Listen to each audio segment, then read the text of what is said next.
Or go position from a passer, or ready position to go position, we're looking for this. When they're in a digging posture, we're looking a lot at this ankle load. Okay, knees in front of the toes, and so on and so forth. So we've got her kind of tight in this position. We're wanting the hands inside of her body. We don't want them here. We're wanting these palms up.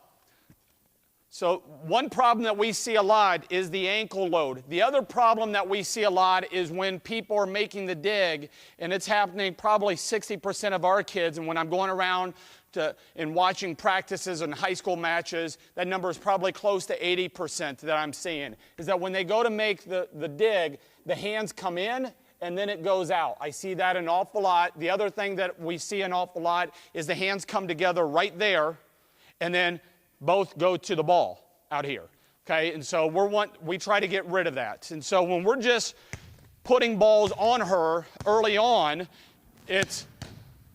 that was good. Her head's down, nice and level, okay? And she's pushing through.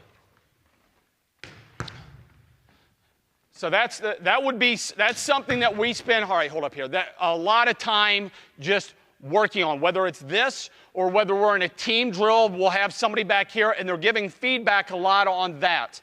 We know that some people like this back up and go forward, but that's what we saw there is why we don't like that. We want there to be as little movement before things happen as possible, because we want your feet on the ground. We want your feet on the ground and then you can go. Okay? Now, from a cross-court position or a middle back, this would be, get back in that posture. So she's kind of in this posture here, okay? That's the posture that we like. If she was over here, say on the line, and there was a lot less of an area to go, her posture would go from that really low posture to coming up a little bit, okay? So we have this happening here because of the shorter distance. So the shoulder will come up a little bit. There's still this ankle bend and the knees are here. So it's not sitting back. It's still forward as you're seeing this, but the shoulders will come up a little bit for this line dig. Okay? And then when we have her coming in here, and this would be digging a quick attack, she's even lower when they're in system and this ball is being set. So she's going to be dropping. So that'd be the different postures that we're looking for, depending on where the ball is being set. All right? Okay. So that's something that we just spend a lot of time. It's not rocket science, but it's something that you have to be mindful of. And we're trying to get our kids to be really, really mindful to get rid of that. And so we're talking about reprogramming. And it really takes the kids that are jumping, it is hundreds and hundreds of reps to get rid of that over a long course of time. And then they're able to do it kind of like what she is, but then when we get into a match situation, they're all over the place. And so we'll be back here, and usually it's Britt, and she's back here just giving feedback on this. Okay? So that's early on what we're trying to get rid of. Then we're talking about different movements here. We'll work on trying to be comfortable going to the floor. And so this would be a ball that she's a single, let's do a single knee drive here to each side, okay? Okay. And so we'll work on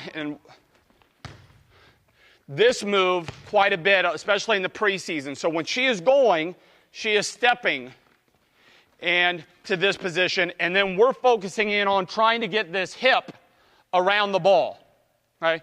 This. What most of these guys are wanting to do when they make that step, they'll take that step and the hip will go that way. And where does the ball go? It goes that way. And we see it all the time in our gyms, don't we? That the balls are going out there. So we want this to be we'll put these dots. You all seen those dots out there, and they'll just step towards the dot, diagonal up, get the hip around like they're a catcher in baseball, and work around that. So we'll do that off of a toss early on, and go to your left here, working on that single knee drive, going this way, single knee drive. We'll build up to the hit, single knee drive, and you can get yourself around that same ball. My bad. Other way. So we'll work a lot on that right there.